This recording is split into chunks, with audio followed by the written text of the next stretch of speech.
David Reynolds had built the kind of life most people only dream about. At 42, he was a respected real estate investor in Atlanta, Georgia, managing multiple properties and developments across the city. His name was known in business circles, and his face often appeared in local magazines highlighting successful entrepreneurs to watch. He had the mansion, the sleek black Mercedes, the luxury vacations to places like Dubai and Paris, at least when his schedule allowed. But for all the external success, something at home was slowly unraveling. David's wife, Lauren, had been with him long before the money came in. They met back in college when David was just a scrappy, ambitious young man working nights at a diner to pay tuition.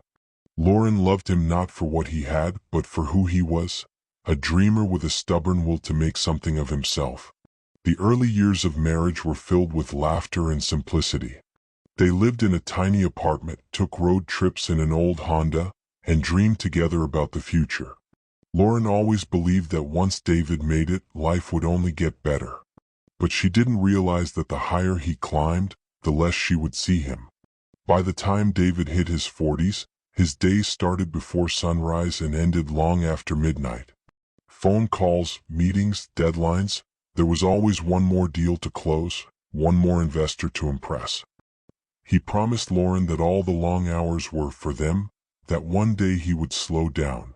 But that day never seemed to come. Lauren tried to be patient. She planned dinners, weekend getaways, even quiet evenings at home, only to be met with David's distracted nods while he scrolled through emails. Conversations turned into small talk, affection became rare, and the laughter that once filled their home slowly faded.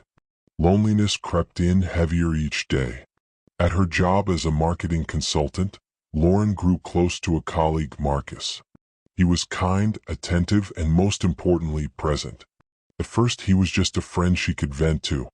But late-night texts, lunches, and the comfort of being heard led to blurred lines. One evening, after a long argument with David about his absence, she found herself in Marcus's arms. When David discovered the truth months later, it felt like his world collapsed. He couldn't believe Lauren, the woman who had stood by him when he had nothing, would betray him. His anger was volcanic, but beneath it was a deeper wound. He realized he hadn't truly been there for her in years. He thought the house, the vacations, and the financial security were enough. But in chasing success, he'd forgotten the most important part of their marriage: time and presence. The most painful moment came one night when David sat alone in his massive living room. The house was silent. Lauren had gone to stay with her sister, and he was left staring at his phone. The irony hit him harder than any deal he had ever negotiated. He had spent years trading his time for money, and now that his marriage was crumbling, no amount of money could buy back a single moment he'd missed. Months of counseling followed. David had to learn humility, not the kind he used in boardrooms, but the kind that required him to listen, to show up, to rebuild trust brick by brick. It wasn't easy, and there were nights Lauren wasn't sure if she could forgive him. But what softened her heart was seeing David change. He started setting boundaries at work. He made time for dinner, unplugged from his phone, and learned how to be present. Lauren also had her share of guilt to work through. She admitted her affair and understood that her choices carried consequences. But together they made a decision. If they were going to rebuild, it would require both of them to put time, not just money, at the center of their relationship. Years later, their marriage looked very different. David still worked, but he no longer lived to work. He lived for moments.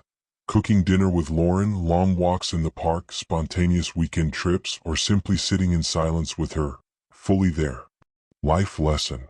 You can always make more money, but you can never buy back the moments you miss. In relationships, the true wealth isn't in dollars or possessions, but in the time and presence we give to the people we love. Like, comment, and subscribe. Until next time, stay inspired.